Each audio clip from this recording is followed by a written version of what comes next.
क्या फूंकते हो यार, हमें भी तो बताओ। What do you smoke, I'd like to know. Shahbaz Sharif, ठीक है ऐसे। तो शहबाज शरीफ कहता है कि हमें नेबर्स के साथ मदद करनी चाहिए। मेजर साहब आपको ऐसा नहीं करना चाहिए, मेजर साहब पाकिस्तान की मदद करनी चाहिए मेजर साहब। अरे मेजर साहब को जा खड्डे। इतना डम कैसे हो सकता है कोई, इतना बेवकूफ कैसे हो सकता है यार, और कोई इतना लालची कैसे हो सकता है, मुझे अभी तक ये बात समझ।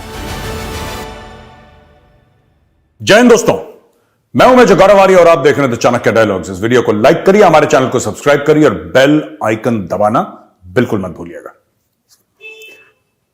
नील मोहन बन गए सीईओ ऑफ यूट्यूब। गूगल का ही काम है तो, but now the official CEO of YouTube, जिस पे आप ये वीडियो भी देख रहे हैं, वो एक अमेरिकन इंडियन है, भारतीय मूल के हैं। वो इसके सीईओ बन गए और एक लंबी फेरिस्त है, एक लंबी लिस्ट है उन लोगों की जो कि भारतीय हैं। आपने सुना ही होगा ये मास्टर कार्ड और माइक्रोसॉफ्ट और गूगल और पेप्सी शेप्सी दुनिया भर के, ये वहां पे अमेरिका में जाके और यूके में जाके इन लोगों ने बिल्कुल वहां पे हर बॉल पे सेंचुरी मारने का एक इन्होंने प्रोग्राम बना रखा। अच्छा, मैं किसी से बात कर रहा था ड्रोन की, तो मैंने उनको बताया, पाकिस्तानी से बात कर रहा था, कह रहे यार मेजर साहब इंडिया तो ड्रोन ले रहा है और ड्रोन की टेक्नोलॉजी है और जनरल एटॉमिक्स करके कंपनी है जो ड्रोन बनाती है ना, प्रेडेटर और ये सब जितने भी रीपर ये सब ड्रोन है, तो ये कंपनी है, अमेरिकन बेस्ड कंपनी है, जनरल एटॉमिक्स इसका नाम है शायद, if I am not mistaken. तो मेजर साहब ये कंपनी आपको देगी, ये अमेरिका आपको टेक्नोलॉजी देगी, और बहुत ज्यादा टेक्नोलॉजी मिलेगी कि नहीं, इंडिया ये खरीदेगा, इंडिया। मेरे कान में कुरकुर कुरकुर कुरकुर करते। मैंने बोला पता है उसका सीईओ कौन है? करा कौन है? और विवेक है उसका नाम, विवेक लाल। करे यहां पे भी इंडिया बाजी मार गया। मैंने बोला जी यहां पे भी इंडिया बाजी मार गया, तो इंडिया हर जगह बाजी मार रहा है, ठीक है। अच्छा दोस्तों, डॉक्टर परवेज ताहिर है, ये पाकिस्तान के हैं डॉक्टर परवेज ताहिर। उन्होंने अस्मा जहांगीर मेमोरियल लेक्चर में यह बात कही कि resumption of trade with India is urged to address people's woes. अच्छा, लोग बड़े परेशान है पाकिस्तान में, ठीक है। पता नहीं, कोई कहता है कि आटा पता नहीं कितने का ही है, 200-250 पता नहीं कितने का आटा है, कितने का प्याज है। मैं तो भूल भी गया क्योंकि रोज दाम बढ़ते रहते हैं। It's very difficult to understand कि आज दूध का क्या भाव है, कल क्या है। बेसिकली बात यह है कि जो इंसान 30,000 रुपए महीने कमा रहा है पाकिस्तान में, ठीक है, जो 30,000 कमा रहा है, अगर उसका अपना घर है जिस पे वो किराया नहीं दे रहा है तो ठीक है, किसी तरीके से आज की तारीख में वो शॉर्टकट करके बच सकता है। जिसको किराया देना पड़ा वो तो गयो, फिर वो नहीं बच सकता, क्योंकि पैसे की, जो रुपए की कदर है वो बहुत कम हो रही है पाकिस्तान में, राइट। रुपए की कदर बहुत कम हो रही है, और सबसे बड़ी ये बात है कि चीजें हैं नहीं। ऐसा नहीं है कि आपके पास पैसे हैं तो आपको चीजें मिल भी जाएंगी, चीजें बड़ी स्केर्स हैं। लोग होर्डिंग कर रहे हैं पाकिस्तान में। अब मन में डर बैठ गया यार कि ठीक है, कल अगर आटा नहीं मिला तो फिर कहां जाएंगे। तो अच्छा, जो अमीर आदमी है वो क्या कहता है कि अच्छा ठीक है, आटे की प्रॉब्लम है, चलो मेरे बेसमेंट में बहुत जगह है, डाल दो यहां पर 500 किलो आटा डाल दो, 1000 किलो आटा डाल दो, बाद में देखी जाएगी। वो करोड़पति आदमी, उसको क्या 2 रुपए का फर्क नहीं पड़ रहा। उसने बोला, आदमी को, अमीर आदमी को इस चीज का डर लग रहा है कि कल आटा मिले ना मिले। गरीब को यह डर लग रहा है कि मिल भी रहा है तो हमारी पहुंच से बाहर है। और आपकी पहुंच से बाहर क्यों है? क्योंकि अमीर को डर लग रहा है। तो इसमें शॉर्टेज है, वो तो है, लेकिन शॉर्टेज 2 किस्म की है। एक तो पाकिस्तान एग्रीकल्चरल कंट्री है, इसके बाद भी पाकिस्तान ये सब चीजें इंपोर्ट करता है, पहली चीज। दूसरी चीज, पाकिस्तान ये कह देता है, अच्छा इंडस वाटर ट्रीटी के तहत over 80% of the water Pakistan is getting. 80% से ज्यादा पाकिस्तानियों को, 80 से ज्यादा फीसद जो पानी है वो पाकिस्तान जा रहा है। लेकिन फिर भी पाकिस्तान का बेड़ा गर्क है एग्रीकल्चर का, आता ही नहीं करना। जैसे उनका आईटी का बेड़ा गर्क है, उनकी डिप्लोमेसी का बेड़ा गर्क है, उनकी इकोनॉमी का बेड़ा गर्क है, उनकी फौज का बेड़ा गर्क है, उसी तरीके से उनके जो किसान है उनका भी बेड़ा गर्क है। वो भी कुछ नहीं कर पा रहे, because there is a general environment of incompetence in Pakistan. उनको नहीं आता, बेचारों को नहीं आता। ऐसी इसमें कोई बुरा मानने वाली बात नहीं आता उनको। तो ये कह रहे हैं, बड़ा इंटरेस्टिंग एक आर्टिकल है ये। परवेज ताहिर कह रहे हैं कि he said the federal government size should be cut down in conformity with the requirement of the 18th amendment. Since the federal development spending is financed by borrowing, it ought to be reduced to zero until the budget is balanced. देखिए बड़ी अच्छी बातें हैं, right, ये बड़ी प्यारी प्यारी बातें कह रहे हैं। लेकिन पहली चीज ये है कि अगर मैं अपनी ऑडियंस से पूछूं, जो भारतीय ऑडियंस है जो ये प्रोग्राम देख रही है, अगर मैं आपसे पूछता हूं कि क्या भारत को पाकिस्तान के साथ ट्रेड करनी चाहिए, तो यार ट्रेड तो हो रही थी, इमरान खान चौधरी बना बीच में, हम इंडिया के साथ ट्रेड नहीं करेंगे, हम ऐसा सबक सिखा। इंडिया ने कब बोला कि ट्रेड करो? मत करो यार। अब भूख लग रही है, अब कह रहे हो इंडिया के साथ ट्रेड करना है। अब सोचो, अगर कल बोल देते हो कि इंडिया के साथ ट्रेड करनी है और मोदी जी मना कर देते हैं, मोदी कहते हैं अब मैंने नहीं करनी, बात मत करो, मैंने करनी नहीं तुम्हारे साथ, फिर तुम कहां जाओगे? चीन तुम्हें कुछ दे नहीं रहा। ये जितनी भी बची कुची हेकड़ी है सारी निकल जाएगी, सारी की सारी हेकड़ी निकल जाएगी और नाक से निकलेगी हेकड़ी पूरी है, तब पता लगेगा। मैं सिर्फ एक पूछना चाहता हूं पाकिस्तानी भाइयों बहनों से, जब ट्रेड चल रही थी भारत के साथ तो आप उस समय खून उबाल मार रहा था आपका, कश्मीर कश्मीर बनेगा पाकिस्तान, कश्मीरियों से नाता क्या, ला इलाहा इल्लल्लाह, तो बड़े मजे आ रहे थे उसमें, कश्मीर कश्मीर कर रहे थे। जब 370-35 से हटा था और जब इमरान खान ने बोला भारत के साथ ट्रेड बंद, तो मैं आपको बता रहा हूं कई पाकिस्तानी बड़े खुश हो गए कि अब भारत को पता लगेगा, अब भारत को पता लगेगा पाकिस्तान जैसे बड़े मुल्क के साथ ट्रेड बंद, भारत को पता लगेगा। क्या फूंकते हो यार, हमें भी तो बताओ। What do you smoke? I'd like to know. क्या फूंकते हो जो इतना कॉन्फिडेंस आता है तुम्हें? हैं? भारत को पता लगेगा। ये पाकिस्तानी बोल रहे थे कि ट्रेड बंद हो जाएगी, भारत को पता लगेगा। अरे भाई साहब, भारत को क्या पता लगना है? पता तो आपको लग रहा है, हमें क्या लगना है? We are the world's 5th largest economy and within the next 5 years will be the 3rd largest economy. हमें क्या पता लगना है? पाकिस्तान वो पनौती है जिससे ट्रेड खत्म करने के बाद हमने पाकिस्तान से बिजनेस खत्म करा, भारत की प्रोफाइल बढ़ गई। जैसे कि दुनिया इसी चीज का वेट कर रही थी, जैसे कि दुनिया इसी चीज का वेट कर रही थी। यार क्या तुम फालतू के लोगों के पीछे पड़े हो यार, हटाओ, कोने में डालो। और बहुत अच्छा हुआ इमरान खान ने ट्रेड। मैं शहबाज शरीफ, मैं आपसे भी बोल रहा हूं सर, भारत के साथ ट्रेड की बात मत करिए। जो बीच बीच में आप हिंट देते रहते हैं ना, आप क्या सोचते हैं हमें समझ में नहीं आता? आप जो हिंट देते रहते हो, बीच बीच में आप ये सुरसुरी छोड़ते रहते हो। एक शगुफा आपने हवा में छोड़ दिया कि भारत के साथ हमें अपने मुल्कों के साथ ऐसे करते हैं, वो हमें अपने मुल्कों के साथ ट्रेड करनी होगी। कभी भी देखना शहबाज शरीफ बात नहीं करता, पूरा कथक करता है, ऐसे पूरे कथक के स्टेप्स करता है वो शहबाज शरीफ, ठीक है, ऐसे। तो शहबाज शरीफ कहता है कि हमें नेबर्स के साथ बना के रखनी चाहिए। मैं जानता हूं उसका नेबर से क्या मतलब है। वो चाहता है इंडिया के साथ ट्रेड हो जाए, क्योंकि उसको पता है कि जो 250 रुपए का प्याज है, जिस दिन इंडिया से ट्रेड शुरू करेगा हफ्ते भर के अंदर वो 20 रुपए का हो जाएगा, या 30 रुपए का, 40 रुपए का, और पाकिस्तानी आवाम को राहत मिल जाएगी। लेकिन परंतु सबसे बड़ी बात यह है कि क्या भारत मानेगा? और मैं आपसे चाहता हूं, जो भारतीय हैं, जो देख रहे हैं प्रोग्राम, आप कमेंट्स में लिखिए क्या भारत को मानना चाहिए, क्योंकि पाकिस्तान से ये हिंट आना शुरू हो गए हैं। कभी थिंक टैंक के थ्रू हिंट आते हैं, कभी प्रधानमंत्री के थ्रू हिंट आते हैं, कभी इसके कभी उसके, राइट। और ये जनरल बाजवा जब था, जनरल बाजवा ने भी हिंट दी थी कि भारत के साथ सब चीज नॉर्मल करो, उनके साथ ट्रेड करो। इस्लामाबाद सिक्योरिटी डायलॉग्स का आप उनका लेक्चर देख सकते हैं, यूट्यूब में पड़ा हुआ है, राइट। अच्छा, इसके बाद एक बड़ी अच्छी खबर है। जो पाकिस्तान की टैक्स अथॉरिटी है, एफबीआर कहते हैं उसको, एफबीआर ने, फेडरल बोर्ड ऑफ रेवेन्यू है, जैसे हमारा इनकम टैक्स होता है ना, इनकम टैक्स डिपार्टमेंट, तो फेडरल बोर्ड ऑफ रेवेन्यू है। फेडरल बोर्ड ऑफ रेवेन्यू ने बहुत अच्छा काम करा। अब देखिए, हम दो दोस्त हैं, आपस में बात कर रहे हैं, ठीक है। एक गौरव हो गया, दूसरा एक्स हो गया, राइट। हम दोनों के बीच में बात हो रही है। बोला भाई बड़े बुरे हाल है यार। क्या बुरे हाल है यार? खाने को नहीं है, पानी पीने को नहीं है, सब्जी दूध आटा कुछ भी नहीं है, रोज खाली बर्तन खनक रहे हैं, जेब में पैसे नहीं है यार। इस सब का सलूशन क्या है?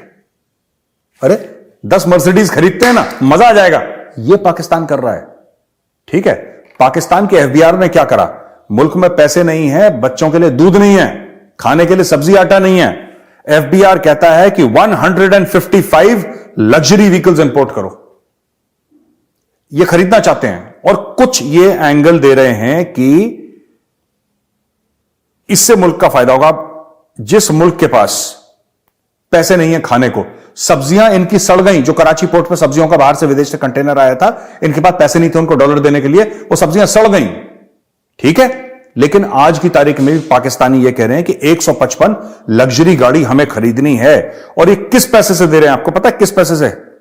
ये वर्ल्ड बैंक ने जो दिया था इनको पैसा, लोन, उससे ये गाड़ियां खरीद रहे हैं। अब आप समझ लीजिए, जो हिंदुस्तानी ये कहते हैं कि पाकिस्तान की मदद हमें करनी चाहिए, कुछ है यहां पे अमन की आशा वैरायटी कि हमें पाकिस्तान की मदद करनी चाहिए, मेजर साहब आपको ऐसा नहीं करना चाहिए, मेजर साहब पाकिस्तान की मदद करनी चाहिए, मेजर साहब। अरे मेजर साहब को जा खड्डे में। आप भाई साहब एक बात बताओ, उस मुल्क को जरूरत है 155 लग्जरी गाड़ी, आवाम एक दूसरे की गर्दन पकड़ रहा है, एक दूसरे को जान से मार रहा है आटे के 5 किलो के 10 किलो के आटे के बैग के लिए। वहां पे लड़ाई फसाद हो रहा है सड़क पे कि हमें ये दे दो, हमें ये दे दो, हमें ये नहीं है, ये नहीं है। लेकिन उनका जो रईस तबका है, जो सरकार है, वो तो लग्जरी गाड़ियां खरीद रही है। मर्सिडीज BMW आ रहे हैं उनके यार, लग्जरी गाड़ियों का उन्होंने ऑर्डर दे रखा है। वो कह रहे हैं 155 लग्जरी गाड़ी देंगे, और किस पैसे देंगे? वर्ल्ड बैंक के। और इसको जस्टिफाई करने के लिए पता नहीं कौन सा इन्होंने लाहौरी चूरन, लाहौरी लोमड़ी का दिमाग जो है, लाहौरी लोमड़ी, उसके दिमाग से लाहौरी चूरन निकला और चूरन से 155 गाड़ियां आ रही हैं। ये मांग के लग्जरी में जी रहे हैं लोग। आप समझ रहे मेरी बात? पाकिस्तानी मांग के, भीख मांग के एक लग्जूरियस लाइफ जीना चाहते हैं। ये है एटीट्यूड। अच्छा जी, शहबाज शरीफ तुम्हारे चरण कहां है बेटा? शहबाज शरीफ को मना करा था पहले बार, तुर्की ने मना करा तो शहबाज शरीफ जलील हो गया, ठीक है। फिर उसके बाद जब वो गया था ना, वो शेख गया था ओमान का, कहां का गया था, शेख कहीं का, तो जिसका बड़ा वो आओ भगत हुई थी, बड़ा वेलकम हुआ था, फिर से इसकी ईगो पे आई। ये एक्चुअली तुर्की पहुंच गया वहां पर। यार बड़ा ढीठ आदमी है यार। भाई किसी ने ठीक ही होता है कि यार बेइज्जती उतनी होती जितनी महसूस हो। मैं मान गया, पाकिस्तानियों पे फिट आती है बात, इनको बेइज्जती लगती नहीं यार।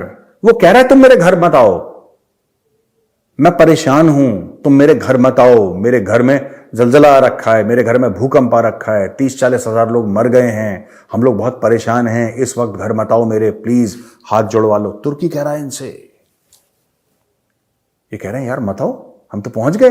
ये घर की घंटियां मार रहे हैं बाहर से कि बताओ चाय नाश्ते में क्या है। पहुंच गया भाई वहां पे।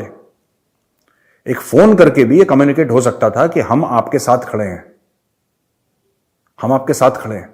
वो जो शेख गया था ना, वो तो अरबों लेकर गया होगा वहां पे, अरबों लेकर गया होगा। तुम क्या लेकर गए वहां पे? ये सिर्फ घूम कर आ गए।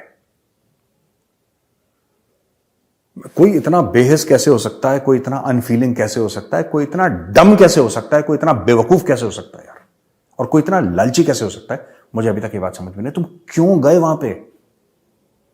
शहबाज शरीफ क्यों गए? क्या लेने गए थे वहां पे? तुमने फिर अपने मुल्क की बेइज्जती करवा दी यार।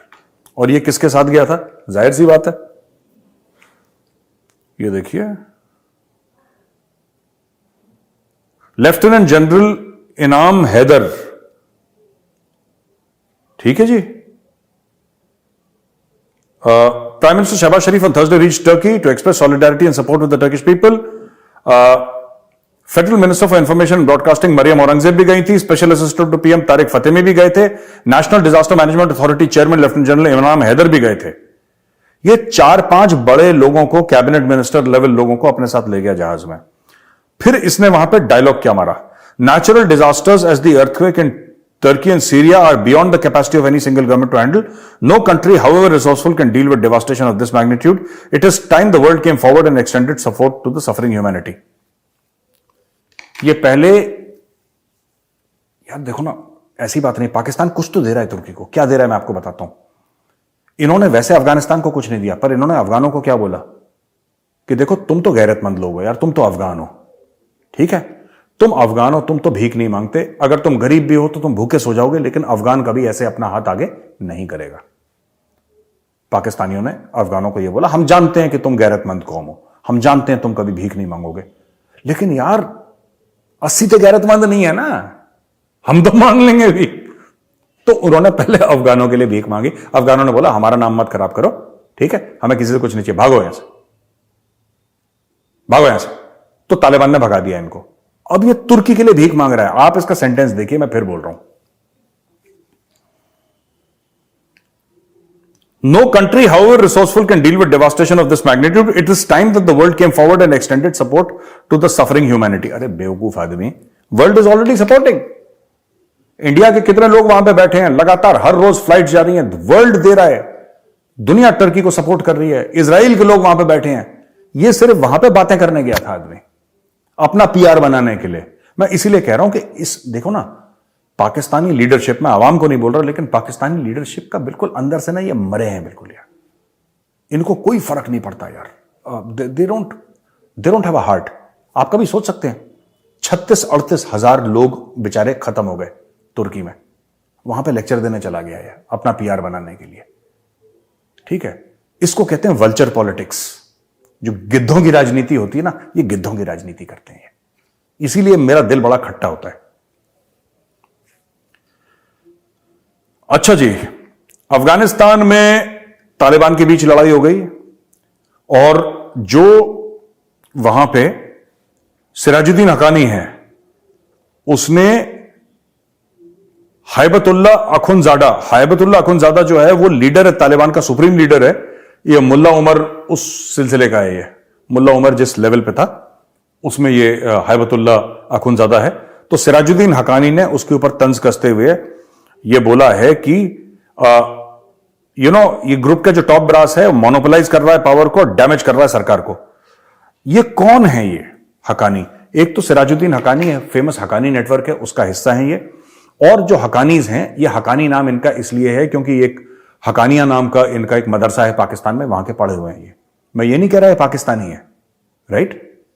मैं ये नहीं कह रहा कि ये सिराजुद्दीन हक्कानी पाकिस्तानी है, मैं कह रहा हूं कि पाकिस्तान में पला बड़ा है ये, मैं ये कह रहा हूं। और उस मदरसे के नाम से अपना नाम हक्कानी रखते हैं क्योंकि उस मदरसे के लोग पढ़े हुए हैं। ये होम मिनिस्टर है तालिबान गवर्नमेंट में, मिनिस्टर फॉर इंटीरियर। अब इनकी लड़ाई हो गई। मैं काफी टाइम से पाकिस्तानियों को ये बता रहा था कि the Taliban is not homogeneous. Taliban एक टुकड़ा नहीं है पूरा, एक जैसे कि होमोजीनियस होती है। कहा नहीं मेजर साहब, आप तो ऐसी बातें करते हैं, आपको कुछ आइडिया ही नहीं है, हम तो काबुल जा चुके हैं, आप तो काबुल कभी गए नहीं। मैंने बोला यार सुनो, मैं काबुल नहीं गया, लेकिन मेरे खोपड़ी में दिमाग है। तुम्हारा काबुल में प्लॉट भी होगा ना, ऊपर वाला माला तो खाली है, तुम क्या समझोगे वहां पे? मैं तुम्हें बता रहा हूं, मैं डे 1 से कह रहा हूं। आप मेरे स्टेटमेंट देख लीजिएगा मीडिया पे, सोशल मीडिया पे। Taliban is not an homogeneous entity. एक जैसी होमोजीनियस एंटिटी यानी कि एक ऐसे नहीं है, उसमें भी लड़ाइयां हैं, उसमें भी काफी लोग दाएं बाएं रहते हैं तालिबान में। अब इनके बीच में जिसको कहते हैं कि तोड़ नजर आ रही है तालिबान के बीच में। और सबसे बड़ी बात यह है कि जो हक्कानी है, ये सिराजुद्दीन हक्कानी, ये पाकिस्तान का बड़ा क्लोज है, ये आईएसआई का बहुत क्लोज है। जब वो नहीं गया था फैज हमीद, आईएसआई का फॉर्मर चीफ, तो ये इस हक्कानी से मिला था वहां पे काबुल में। तो ये बच्चे हैं आईएसआई के। अब हमें यह देखना है कि ये क्यों इसने बात करी अभी। ये बिना पाकिस्तान के छेड़छाड़ की तो बात नहीं करी होगी इसने, इस आदमी ने। ये बात इसने क्यों करी? क्योंकि पाकिस्तान चाहता है कि अच्छा ठीक है, तालिबान हमें सपोर्ट नहीं कर रहा, तालिबान ड्यूरेंट लाइन पे बिहेव नहीं कर रहा, तालिबान टीटीपी को नहीं रोक रहा, तो चलो हम हक्कानी नेटवर्क से तालिबान के जो मेन लीडरशिप है उसको हम स्ट्रेस देते हैं। तो ये आईएसआई अपने गेम्स खेल रहा है। देखते हैं आगे क्या होगा, मुझे नहीं पता। I can not guess as of now, but let see how it unfolds. इस स्टोरी को हम फॉलो करेंगे। जब भी इस पर नई खबर आएगी मैं जरूर आपके पास एक खबर लेकर आऊंगा दोस्तों। अच्छा जी, तो यहां पे जो हमारा वीडियो है वो आज का खत्म होता है और अब हम आते हैं अपने सवालों और जवाबों पर। ठीक है, तो दोस्तों है नानी पीवी, दिस इज नानी फ्रॉम तमिलनाडु। नानी जी नमस्कार, बहुत बहुत वणक्कम। हमारे पास अरबों डॉलर हैं पर हम कश्मीर जेनोसाइड की कहानी क्यों नहीं सुनाते? हम बंगाल फैमिन की, खालिस्तान की, कारगिल वॉर की कहानी क्यों नहीं सुनाते? हमारा लूटा हुआ माल तो ब्रिटिश अपने म्यूजियम में डालते हैं, ठीक है। Why can't government hire famous directors like Rajamouli and Shankar to do this? Look at the Jews, they have made so many movies. यानी कि ये बात कर रहे हैं जो हॉलोकॉस्ट के बारे में जो बात कर रहे हैं, जैसे शिंडलर्स लिस्ट बनी है और भी बड़ी बड़ी मशहूर फिल्में बनी। देखिए मैं आपको बताता हूं, इंडिया को जरूरी लगता ही नहीं है कि अपनी हिस्ट्री क्रॉनिकल करो, ठीक है। हिस्ट्री जरूरी नहीं है कि सिर्फ किताबों से क्रॉनिकल हो, हिस्ट्री फिल्म से, डॉक्यूमेंट्री से भी क्रॉनिकल होती है, राइट। इंडिया को लगता ही नहीं है जरूरी है, तो ये हमें कमी है जो हमें दूर करनी पड़ेगी। हमें ये सब चीजें बहुत जरूरी हैं। अब मैं आपको बताता हूं, ठीक है। विवेक अग्निहोत्री ने एक फिल्म बनाई कश्मीर फाइल्स, तो उस समय मैं जा नहीं पाया, विवेक भाई का कॉल भी आया था और डिसाइड कि आप आइए, तो मैं उस समय पिताजी मेरे अस्पताल में थे, तो मैं उस फ्रेम में नहीं था कि मैं जाके कोई फिल्म देखूं, लेकिन एक फिल्म बनाई, ठीक है। उसमें अनुपम जी भी थे और बहुत लोगों ने बहुत अच्छा काम करा। उसी को हमारे ही लोग, हमारे ही राजनेता, हमारे ही एनजीओज, हमारे ही लोग कहते हैं ये तो झूठी बात है, ऐसा तो कुछ हुआ ही नहीं था। अब आप बताओ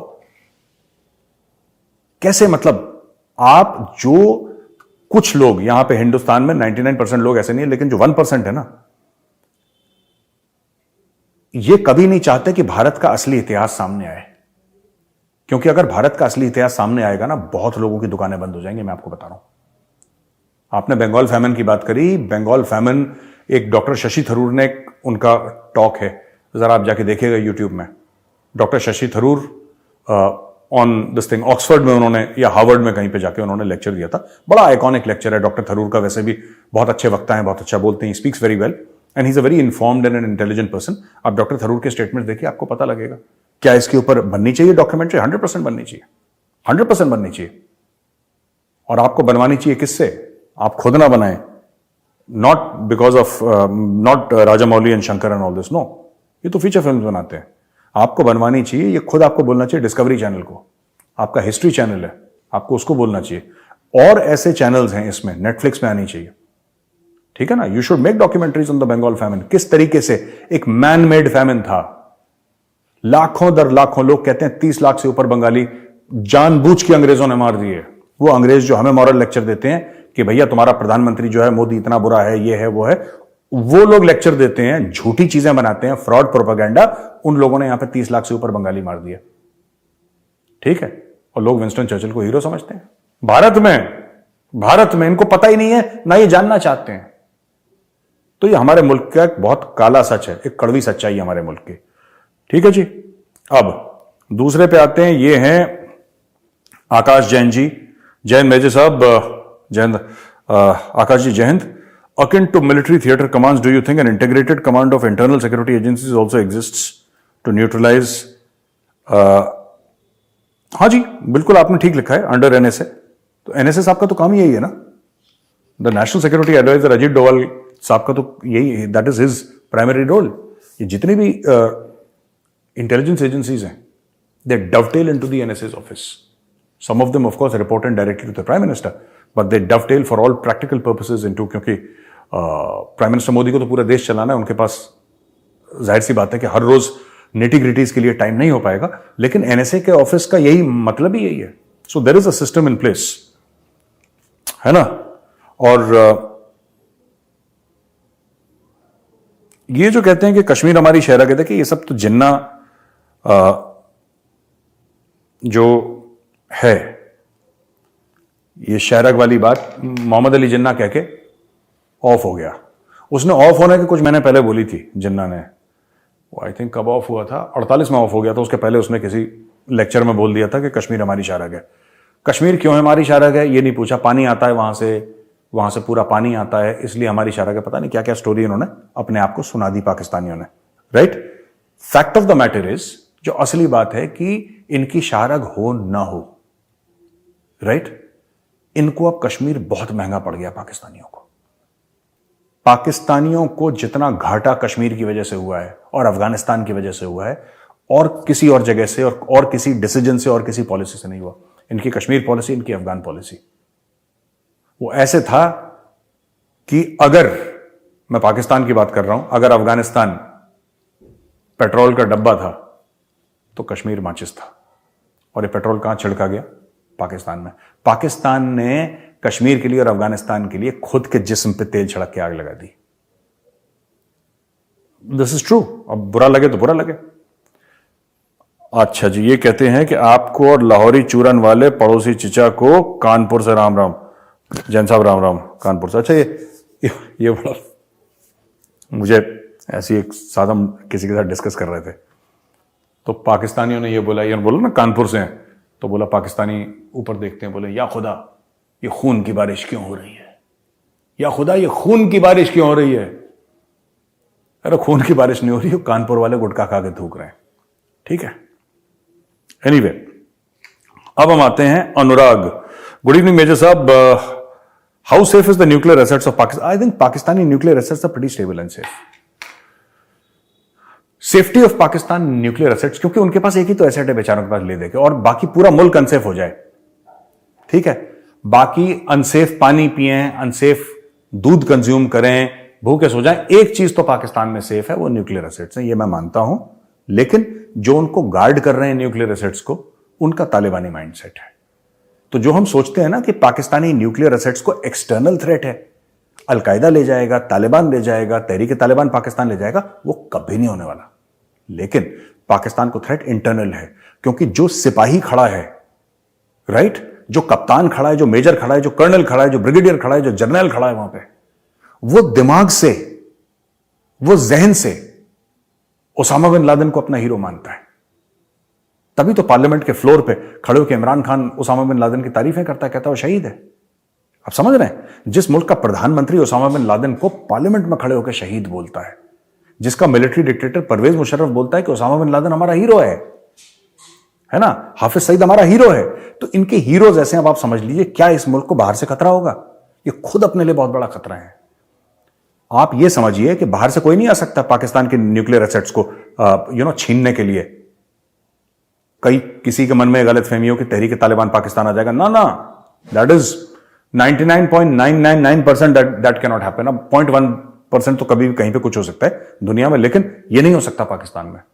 लेकिन आप ये समझिए कि वहां पे जो कर्नल खड़ा है, जो वहां पे कर्नल खड़ा है, मेजर खड़ा है, कप्तान खड़ा है, सिपाही खड़ा है, वो उसके बटुए में ओसामा बिन लादेन की फोटो है। तो क्या आपको यह नहीं लगता कि बाहर से अलकायदा लाने की कोई जरूरत है पाकिस्तान की न्यूक्लियर फैसिलिटी में? क्या आपको यह नहीं लगता कि वहां पे ऑलरेडी अलकायदा बैठा हुआ है? बाहर से क्या खतरा होगा, उनको तो अंदर से खतरा, उनका अलकायदा वाले लोग ऑलरेडी हैं अंदर। That is the problem. और आज का लास्ट सवाल जो है ये है सुयाश राजपूत। मैं Jain major Arya, this is Suyash this side and I am preparing for NDA. अच्छा, my question is, China is building CPEC under its strategy of surrounding India with its naval bases. They call it as a string of pearls. CPEC is part of it. Is India putting its effort to counter this move of China? I'm aware of the counter move of India called as Diamond Necklace, but not sure it's working at max as China is. अच्छा, पहली बात तो ये है कि सुयाश जी, ऐसा है कि CPEC जो है ना, वो स्ट्रिंग ऑफ पर्ल्स है। CPEC is part of the belt and road initiative. ये स्ट्रिंग ऑफ पर्ल्स क्या है? स्ट्रिंग ऑफ पर्ल्स एक थ्योरी है।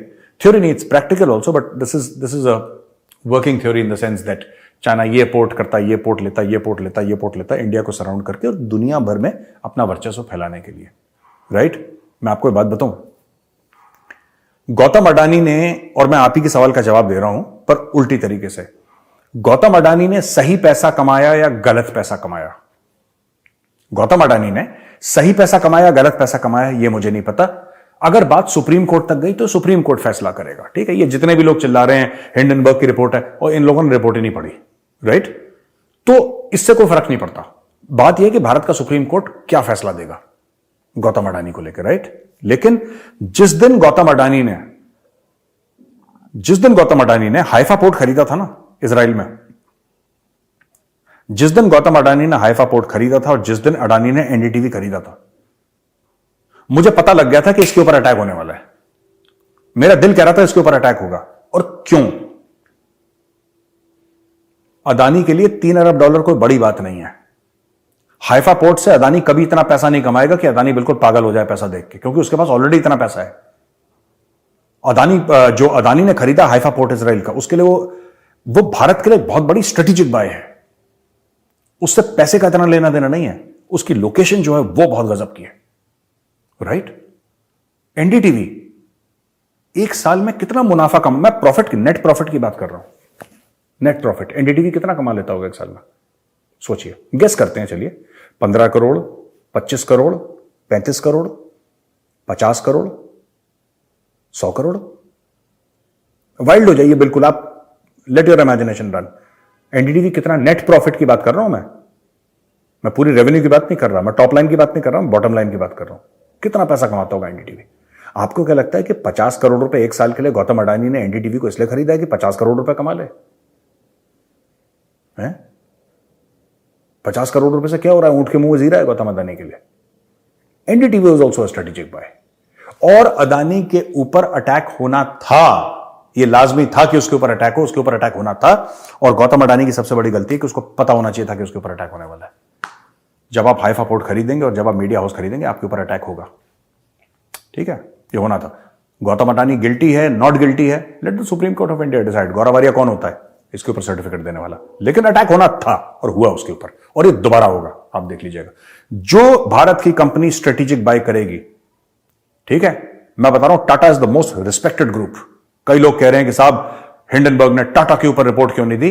मैं आपको बता रहा हूं, जिस दिन टाटा ऐसी बाय करेगा ना, टाटा के ऊपर भी अटैक होगा। वो अटैक कितना सक्सेसफुल होगा ये नहीं कह सकता, क्योंकि कॉर्पोरेट गवर्नेंस टाटा का जबरदस्त इंटरनेशनल लेवल का है, राइट। तो हो सकता है टाटा को ज्यादा फर्क ना पड़े, लेकिन अटैक जरूर होगा जिस दिन Tata gets into strategic buys, जिससे कि दुनिया की ताकतें देखें उसको अलग नजर से। पक्का अटैक होगा 100%। ये मैं आज बोल रहा हूं, आज की तारीख नोट कर लीजिएगा कि मेजर ने बोला था, और ये वीडियो को, ये वाला जो पार्ट है, सेव कर लीजिएगा। आपको किसी ना किसी दिन पता लगेगा कि मैं ठीक कह रहा हूं। और ये मैं बहुत पहले से मेरे बात में दिमाग में बात चल रही थी कि ये होने वाला है, अडानी के ऊपर अटैक होगा।